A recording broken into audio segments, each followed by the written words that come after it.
Hello, YouTubers, friends, compatriots. Who live yourselves just like service peasants, bastards, minions, meat sacks. I'm a Useful Idiot. Welcome, and today we're going to talk about Jordan.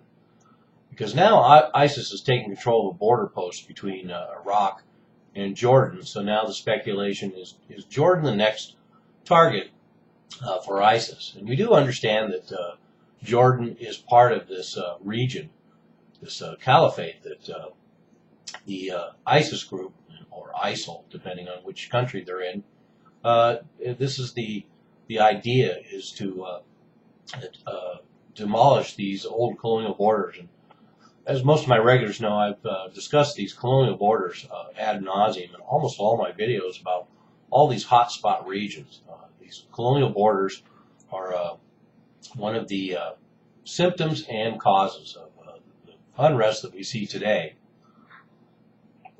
So the story in Jordan is also getting more interesting too, because we have Jordan mobilizing more and more troops towards the border. And today they announced they're going to restrict the travel by men of military age, because they're afraid that a lot of young people, especially disenfranchised young people in Jordan, could easily be radicalized. And that's very true. So very savvy of them to take this step. But one Middle East expert said that Syria, Iraq, Lebanon, and Jordan are all part of the ISIS grand plan. And but unlike some of these other countries that they're involved in Jordan, they are a security threat. They don't pose an existential threat. ISIS involvement in Jordan, should they penetrate, which is easy to do. The border along Jordan is very porous, and a lot of jihadists have moved back and forth into Jordan and back on numerous occasions, but they're just a whole different circumstances with the country of Jordan. But I'll get into that more a little bit later.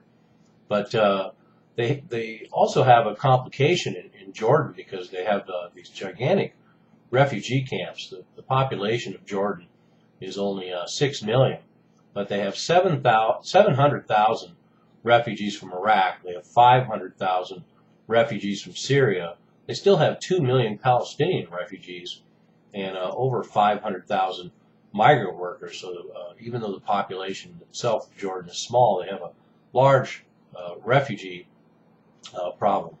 And you can see the potential for a number of people in some of these refugee camps to be radicalized. And I'm sure a lot of them have already. And like I say, it's also a key sanctuary for militants in Syria moving back and forth into Jordan. But Jordan's border is very well protected. Security forces are very effective. And in fact, I think they have 40,000 or 50,000 troops, including special forces units. And so their security force is very effective. And there's not a lot of popular support in Jordan for ISIS or any of the other terrorist groups. And Jordan, of course, has also been a U.S. puppet state and had one of the first peace treaties with Israel. And so they've reaped the benefits. And in fact, there's still a lot of U.S. troops and equipment present in Jordan right now. So should ISIS get involved in Jordan, the United States would certainly be well positioned to counter those moves. And Jordan has had its taste of some of what we've seen around the Middle East and Arab region and a North African region.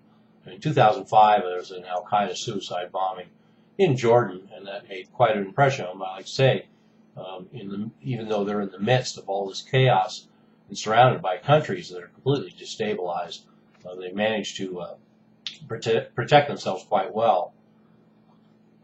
And generally, they're Sunni, but they don't seem to be involved in a lot of the Sunni-Shia dynamics that we see elsewhere. And of course, Jordan is also one of those countries like Egypt that gets hundreds of millions of U.S. foreign aid every year. They also actually have a free trade agreement with the United States, a pretty strong economy, and completely open to foreign investment. And that's one of the reasons why they're so stable and get so much money from the EU and the United States, because they're open to foreign investment. In spite of slow democratic reforms. And in fact, during the Arab Spring, King Jordan quickly made some reforms, although there wasn't a lot of radicalization in Jordan anyway, but he quickly did some reforms, and they have a constitutional monarchy with elections now. So anyway, like I say, there are 50,000 troops, including special forces. They're heavily armed by the United States, UK, and France, and they are also one of the biggest contributors to UN missions worldwide. And the government employs most of the population. So just as a bonus, I'm going to give you a little background history like I like to do. So let's go. Jordan is fairly modern progressive by Middle East standards, and interestingly is the site of much of the Crusades, and the original site of what was known in ancient times as Assyria. And like so many other countries with a history full of turmoil, it's an important strategic crossroads, and carved artificially out of the Ottoman Empire. And Jordan was actually made part of the Ottoman Empire in 1516 and only achieved independence in 1918. And of course, the entire episode with Lawrence of Arabia, the Trans-Jordan tribes were involved in that Arab uprising, and but they were undermined, like many of the countries in that region, and by the secret Sykes-Picot Agreement of 1916. We're hearing more about that these days, as well as the Balfour Declaration of 1917, which also helped set up the Zionists in Israel and Palestine. So Jordan got its independence in 1918, but then the League of Nations created a British mandate out of Palestine, which included Trans-Jordan, and that was from 1922 to 1945. So they only had a couple of years of actual semi-independence before they were already put under the colonial boot just after escaping from the Ottoman Empire. So then in 1948, they changed their name to Jordan. In 1948, also they had a war with Israel, and they occupied the West Bank, which they annexed in 1950. So interesting tidbit there that the West Bank was actually captured and occupied by Jordan and annexed in 1950, and of course years later Israel would take it back in the 67 war, almost 20 years later.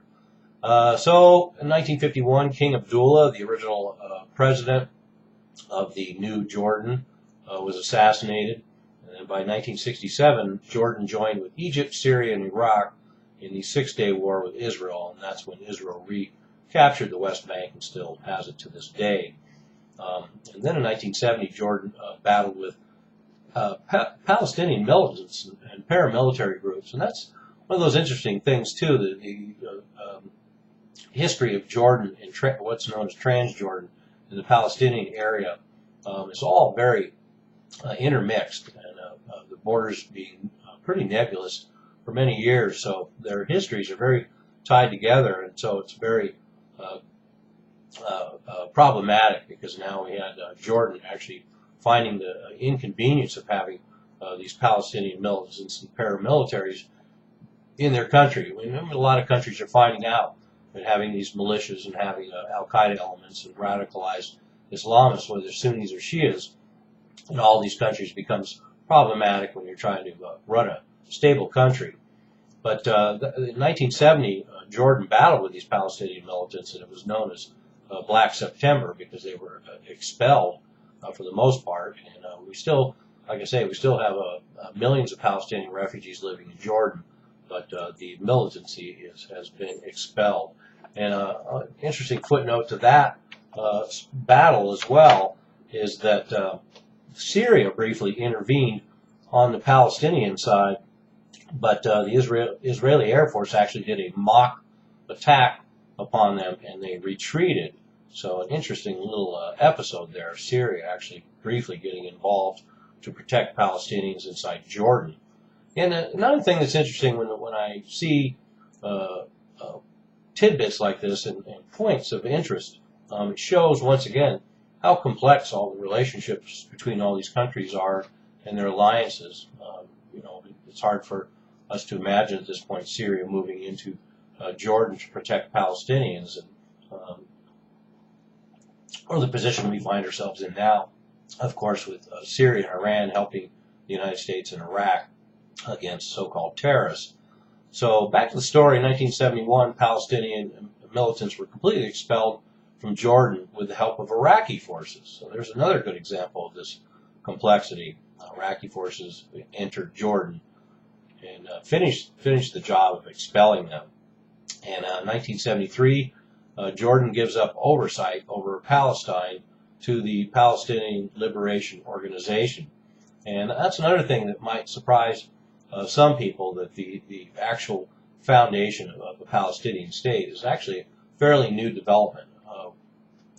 When Jewish settlers started flowing to that region at the turn of the 19th to 20th centuries and into the early 20th century, and of course into the 40s and 50s and beyond, we have a lot of Jewish settlers coming there, and this territory was a little more nebulous, and therefore the reason why we get these claims that there never was a Palestine.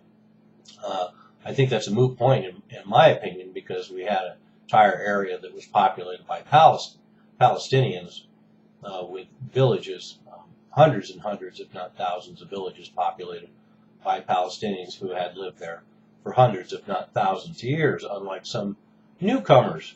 So in 1973, Jordan gives up oversight over Palestine to the PLO, the Palestinian Liberation Organization, and then in 1985, an independent Palestine is declared with the Palestinian Liberation Organization running things, and that's the predecessor of what we see in Gaza now.